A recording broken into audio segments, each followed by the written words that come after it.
আসসালামু আলাইকুম, কেমন আছেন সবাই? আল্লাহর অশেষ রহমতে আমিও ভালো আছি। আজকে তৈরি করে দেখাবো সৌদি আরবের সৌদি শাকের সহজ রেসিপি। আশা করি রেসিপিটি ভালো লাগবে। তো একটি লাইক দিয়ে সম্পূর্ণ ভিডিওটি দেখার জন্য অনুরোধ করব।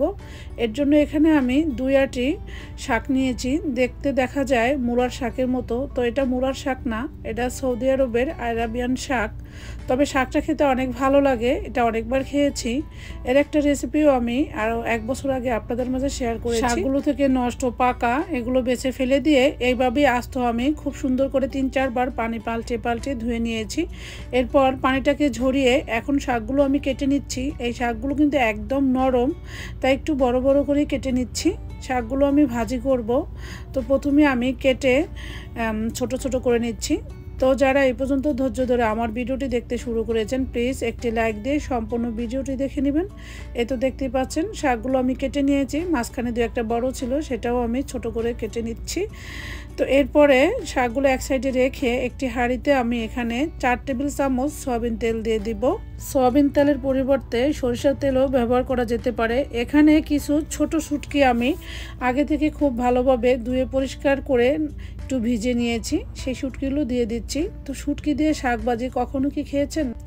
চুলার আঁচ মিডিয়ামে আছে। এরপর একটি বড় সাইজের আলু আমি কিউব করে কেটে ধুয়ে পরিষ্কার করে দিয়ে দিচ্ছি। আলুটাকে শুটকির সঙ্গে একদম 3-4 মিনিট মিডিয়াম আঁচে ভেজে নিয়েছি।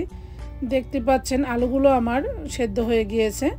এরপরে আমি এখানে স্বাদমতো লবণ এবং হাফ টিস্পুন হলুদ, হাফ চা চামচ ভাজা জিরার গুঁড়া দিয়ে শুটকির সঙ্গে 1 মিনিটের মতো ভেজে নিব।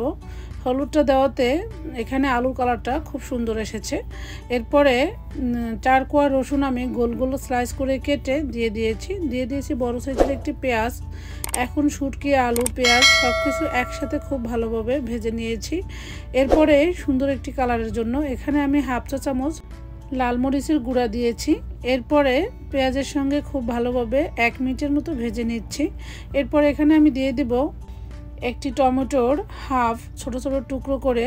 এরপর 4-5টি কাঁচামরিচ মাঝখান দিয়ে ফালি করে ছোট টুকরো করে দিয়েছি। এরপরে 1-2 মিনিটের মতো ভেজে নিচ্ছি। তো এই কাঁচামরিচটা অবশ্যই বেশি ভালো ঝাল ছড়াবে, এই জন্য মাঝখান দিয়ে ফেলে দিয়েছি। এরপরে ওই যে আগে থেকে কেটে রাখা শাকগুলো সবটুকু দিয়ে দিচ্ছি। শাকটা দিয়ে এখন আমি এখানে স্বাদ মতো লবণ দিয়ে দিব।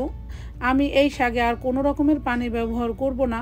এরপরে উল্টে পাল্টে নেড়েচেড়ে মশলার সঙ্গে শাকটাকে খুব ভালোভাবে নেড়েচেড়ে নিব। এখানে কোনো রকমের ঢাকনাও ব্যবহার করব না। শাকের কালার সবুজ রাখতে হলে ঢাকনা ব্যবহার করা যাবে না। ঢাকনা ব্যবহার করলে শাকটা ভালোভাবে সেদ্ধ হয়ে যাবে এবং শাকের কালারটা লাল হয়ে যাবে।